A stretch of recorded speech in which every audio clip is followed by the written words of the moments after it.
Chapter 3.6 Adam and Eve, we humans, are heroes, not villains. We can now see that Moses' biblical story of Adam and Eve in the Garden of Eden accurately describes the primary situation involved in our human condition of the psychologically upsetting battle that emerged between our instincts and our conscious intellect's search for knowledge. It says in Genesis that Adam and Eve, we, took the fruit from the tree of knowledge and were disobedient, the term widely used in descriptions of Genesis 3.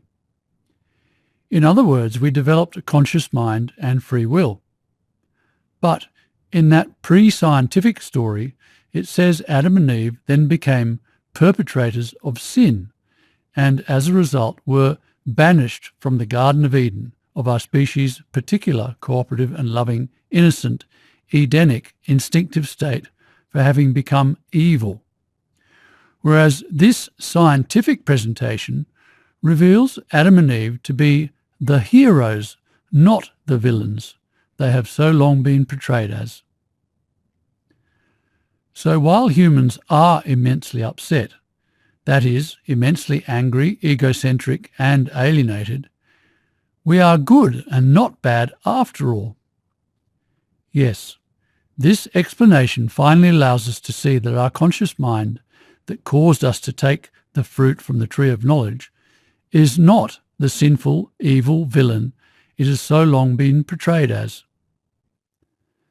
And upset is the right word for our condition, because while we are not evil or bad, we are definitely psychologically upset from having to participate in humanity's heroic search for knowledge. Corrupted and fallen have sometimes been used to describe our condition, but they have negative connotations that we can now appreciate are undeserved. Here in the book below paragraph 274, there is another famous cartoon by Michael Leunig from 1988 that beautifully illustrates the journey humans have been on in our quest for understanding. What is missing, however, from his depiction is this final, truthful revelation of our species' heroism that the explanation of the human condition has now made possible. So it is with deep reverence to Leunig that I've taken the liberty of drawing 3 more frames, which are described shortly, in his marvellously expressive style to complete the story. Leunig's cartoon depicts the Genesis story of Adam and Eve in the Garden of Eden, beginning with the wide-eyed and innocent Adam and Eve taking the fruit from the tree of knowledge and being banished from the Garden of Eden as a result. Up to that point, there is nothing unusual about the story being portrayed. However, the cartoon goes on to show Adam reaping revenge upon the hallowed garden. It is possible that Leunig meant for the retaliation to be interpreted as a straightforward joke about human behaviour.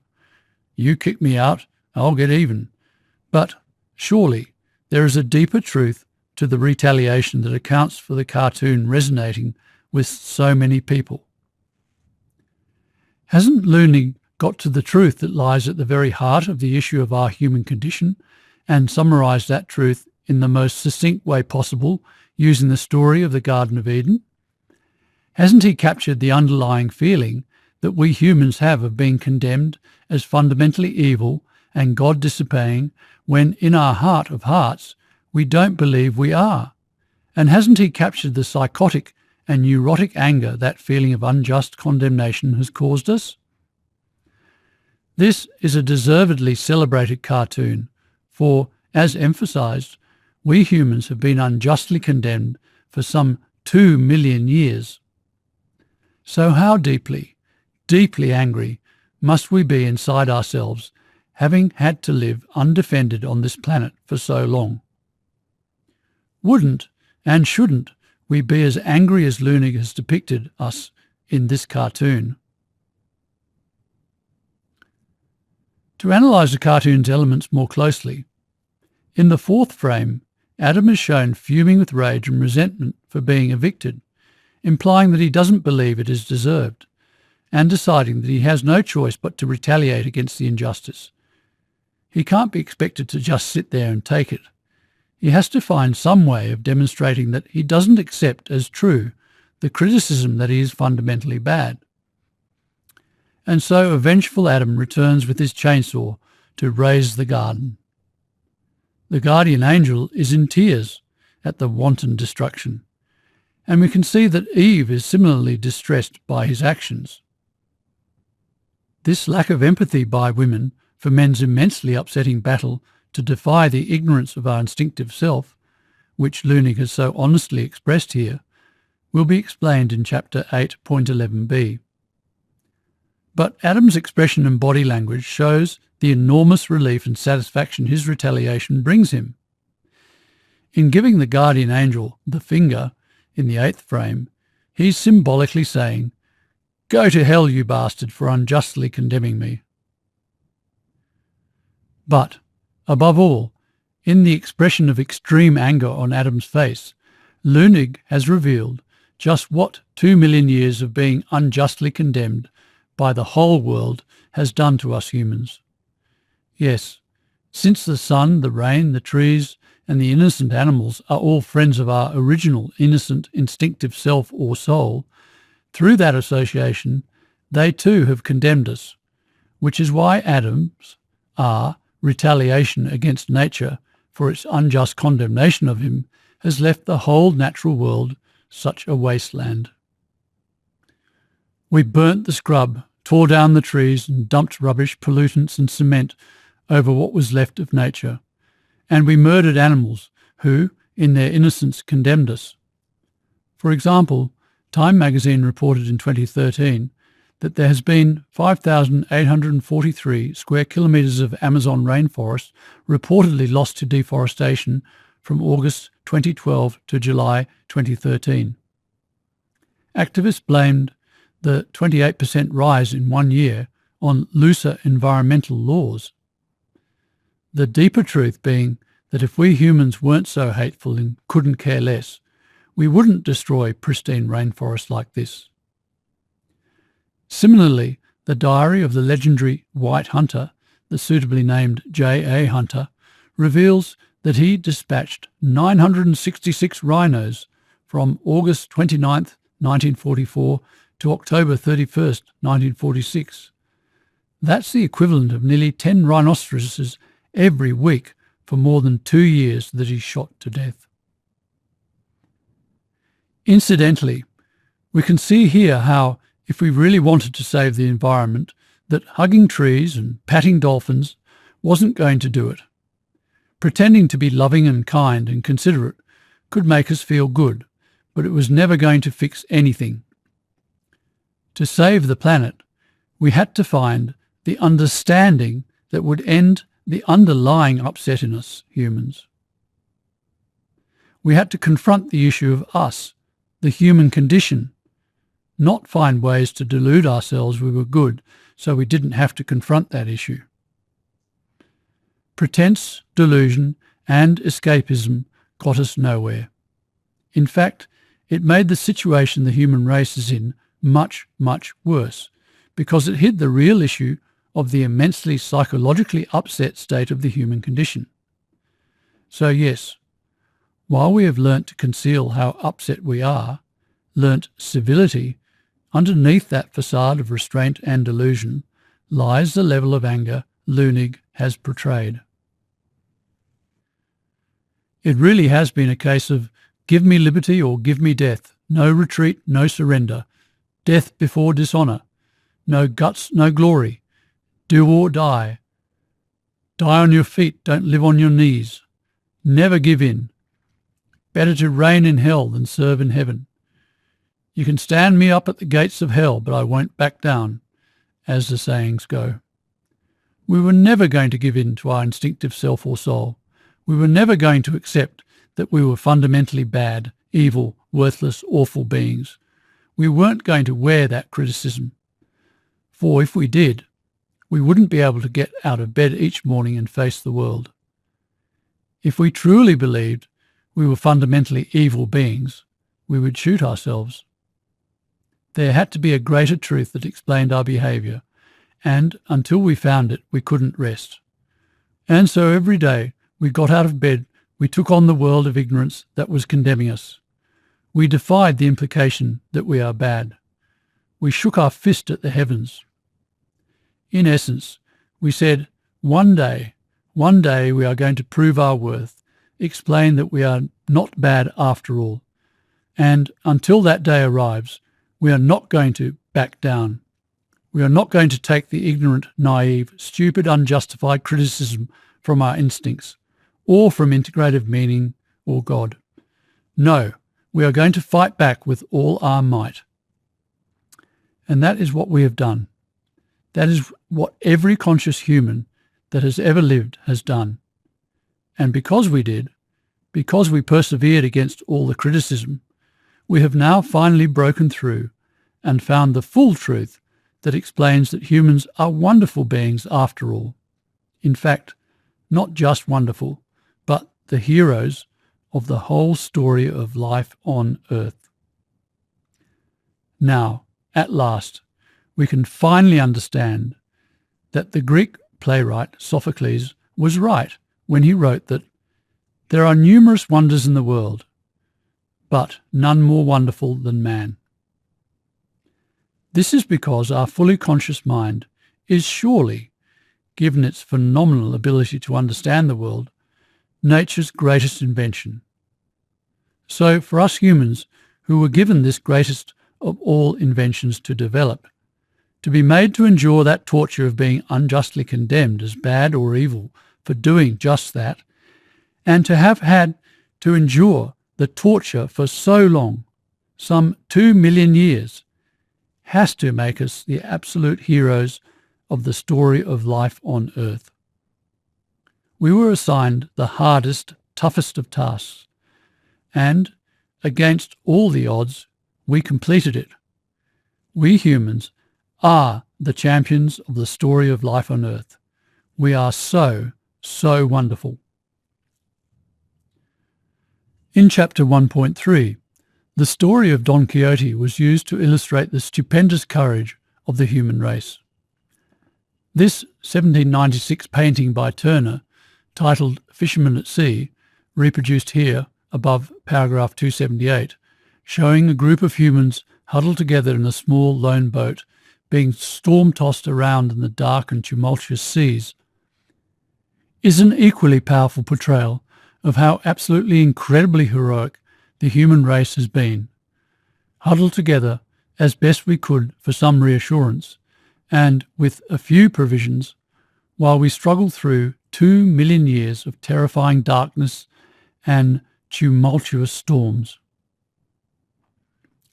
To be given a fully conscious brain, the marvellous computer we have on our heads, but not be given the program for it, and instead be left a restless wanderer on the earth, searching for that program or understanding in a dreadful darkness of confusion and bewilderment, most especially about our worthiness or otherwise as a species, was the most diabolical of tortures. As the great denial-free thinking prophet from the Bible, Isaiah, put it, "Justice is far from us, and righteousness does not reach us. We look for light, but all is darkness. For brightness, but we walk in deep shadows. Like the blind, we grope along the wall, feeling our way like men without eyes. Truth is nowhere to be found." Those lyrics that so plead the terrible agony of our species' seemingly lost and meaningless condition. How does it feel to be on your own, with no direction home, like a complete unknown? Have understandably led to the 1965 song from which they come, like a rolling stone, by that prophet of our time, Bob Dylan, to be voted the greatest of all time by that arbiter of popular music, Rolling Stone magazine, in 2011. Yes, how incredibly heroic have we humans been, and how wonderful, beyond the powers of description, is it to now have freed ourselves from that horrific situation where the truth about ourselves was nowhere to be found.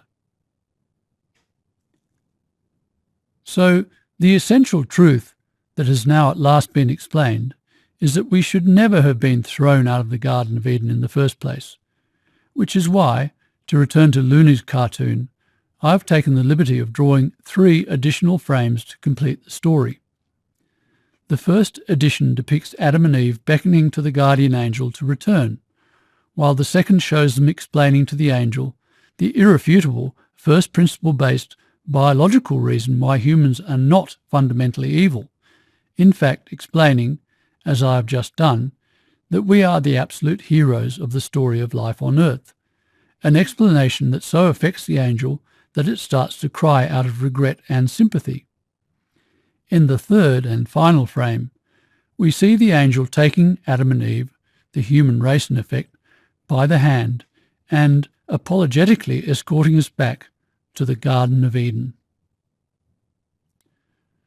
Yes, the human race is coming home now. Our banishment has ended.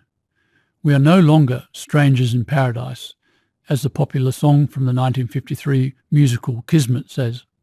Rather, we are the heroes of paradise, its most revered, cherished and loved occupants. What a wonderful change of circumstances for us humans.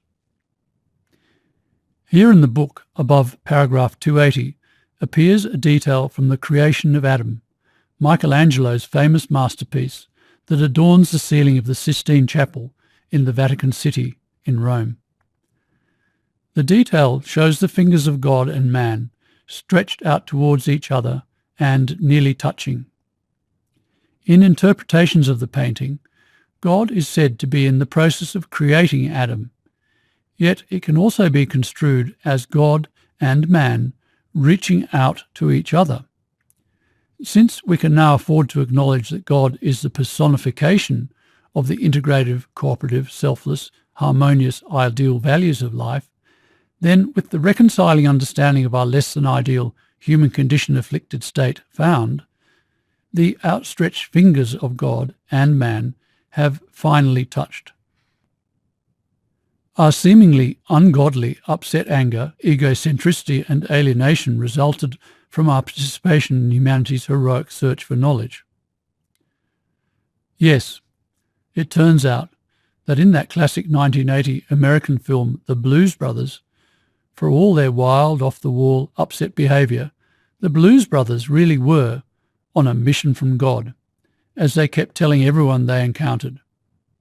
Indeed, the life of every human who has ever lived has been entirely meaningful and thus godly.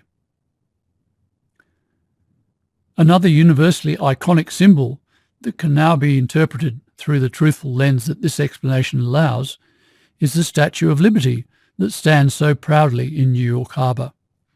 The United States of America presently sits at the forefront of the human race's immensely upsetting, but critically important, heroic search for knowledge. It really has been the land of the free and the home of the brave, as its national anthem proclaims.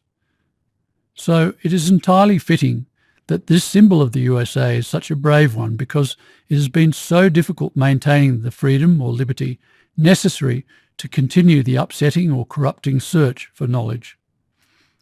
This is because as soon as there was too much corruption of humans' cooperative, selfless, loving, instinctive self or soul, too much anger, egocentricity and alienation, but especially too much egocentric selfishness, a society became dysfunctional and decadent.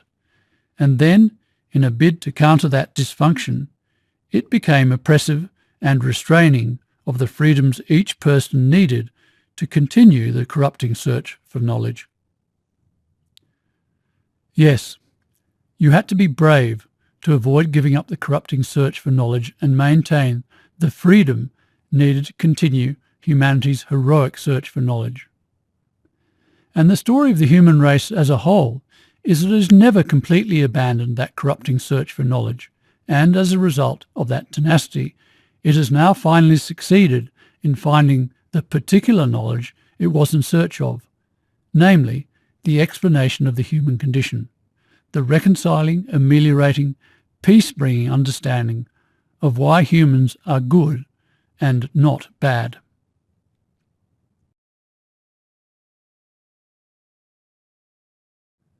Chapter 3.7.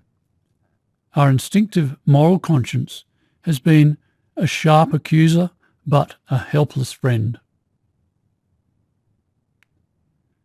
Greek mythology describes how Prometheus stole fire from his fellow gods and gave it to humans for their use, an act which enraged the gods, and Zeus, in particular, who punished Prometheus by having him strapped to the top of a mountain where, every day in perpetuity, he was forced to suffer having his liver eaten out by an eagle.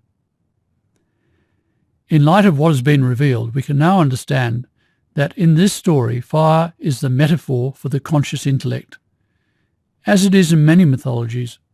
Indeed, Prometheus literally means forethought, and that the consequence of humans gaining a conscious mind was extremely upset behaviour, which explains why Prometheus was punished by the gods.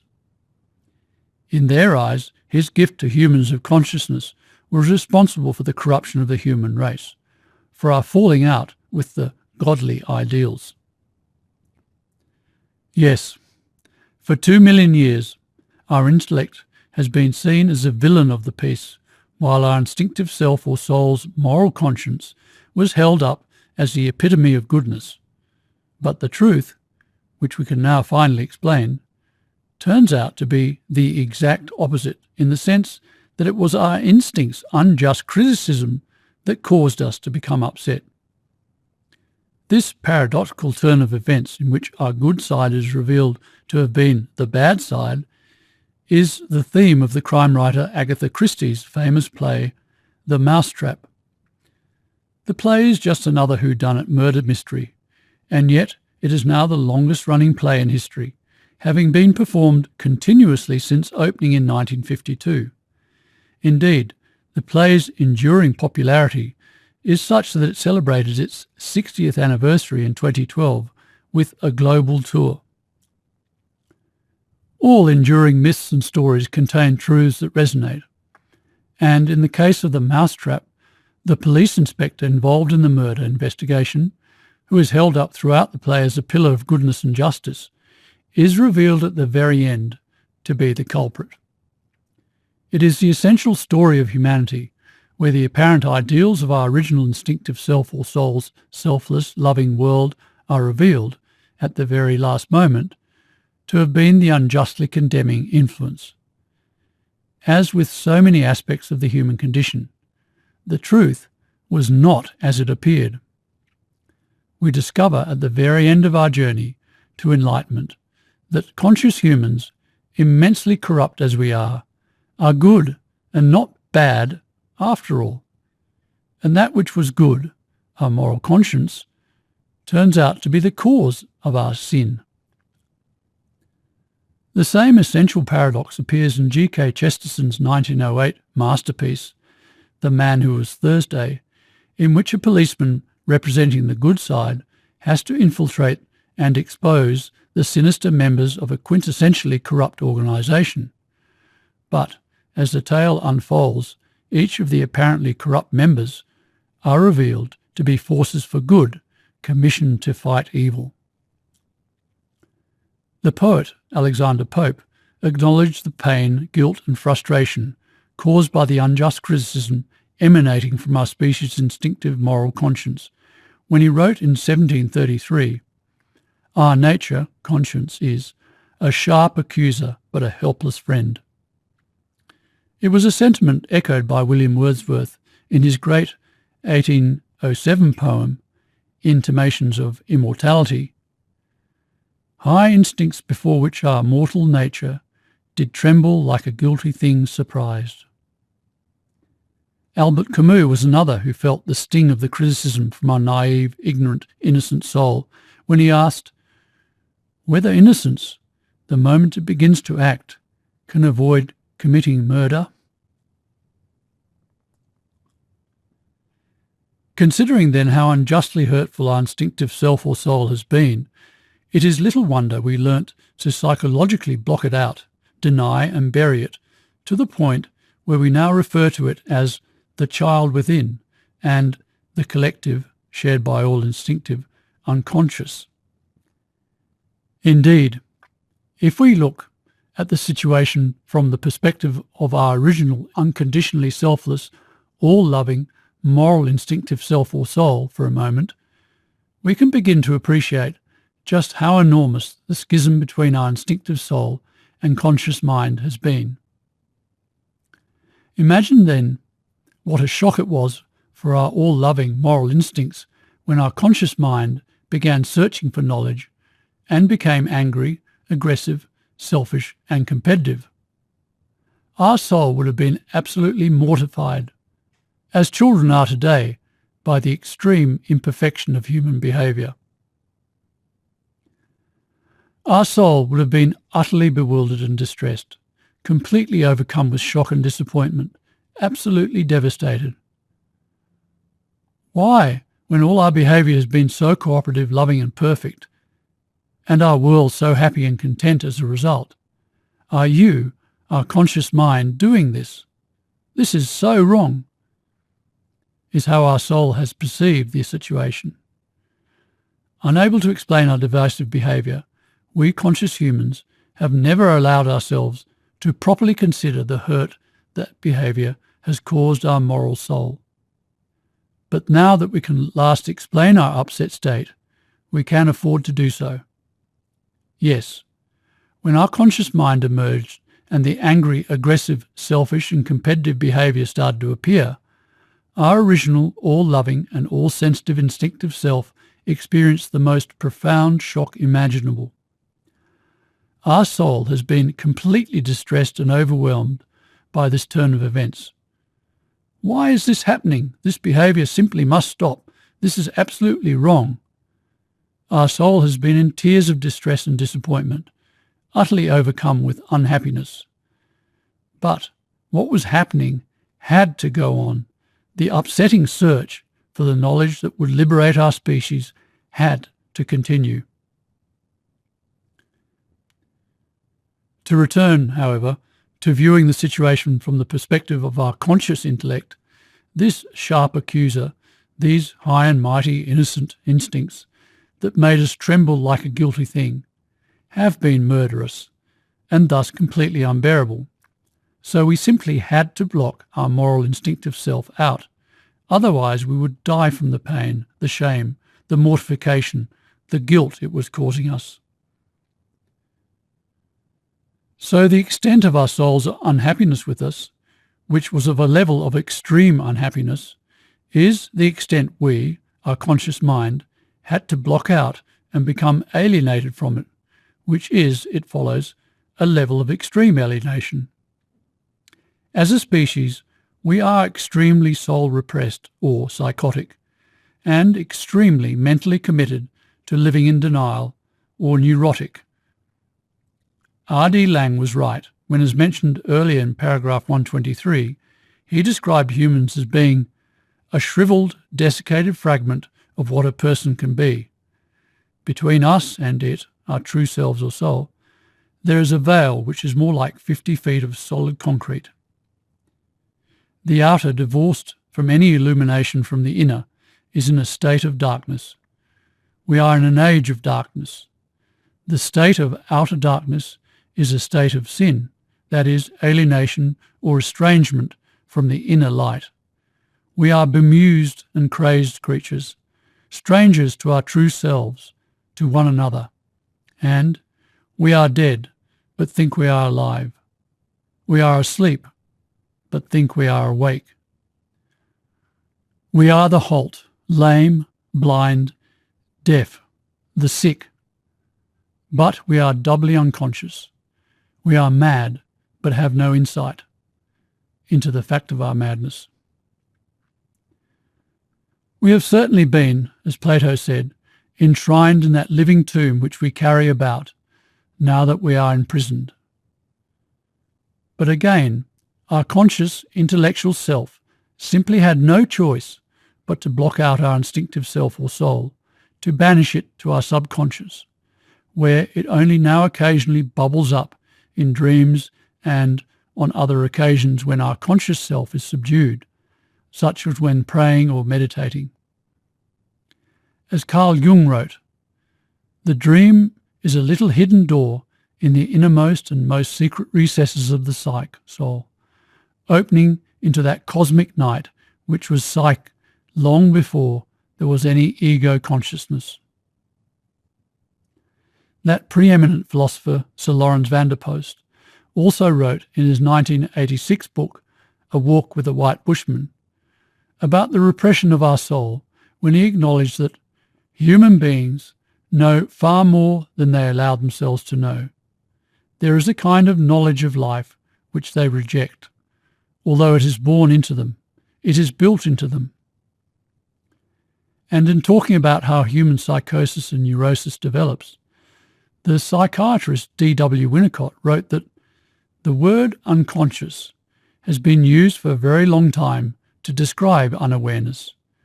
There are depths to our natures which we cannot easily plumb, a special variety of unconscious, which he, Sigmund Freud, named the repressed unconscious. What is unconscious cannot be remembered because of it being associated with painful feeling or some other intolerable emotion. Yes, our ability now to understand the human condition, understand the consequences of humans gaining a conscious mind, means the whole mystery of our life in extreme alienation finally becomes fully understandable. Of course, there is a kind of knowledge of life which they, conscious humans, reject. Even though it is born into us, our moral conscience has been an unbearably sharp accuser but a helpless friend. Of course, we've had to block out our soul, and with it any truth that brought the unbearable issue of our corrupted human condition into focus. And no wonder we are 2 million years wedded to a life deep underground in Plato's metaphorical cave of dark, truthless, alienated denial.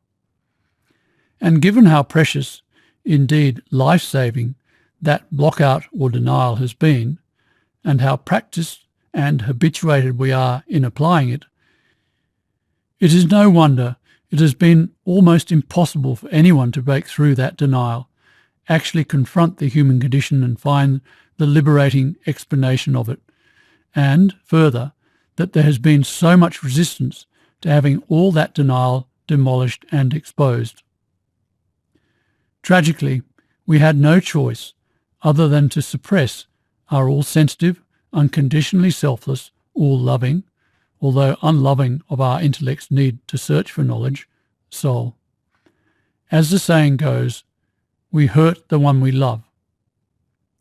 But thankfully, with the explanation of why we fully conscious humans became angry, aggressive, selfish, and competitive found, we no longer have to. Indeed, we now have the ability to end our psychosis, to rehabilitate our wondrously sensitive soul. Further, our conscious mind no longer has to practice denial, which means we can also end our neurosis, all of which means the human race can be psychologically rehabilitated. Our species can be brought back to life from its psychologically dead state.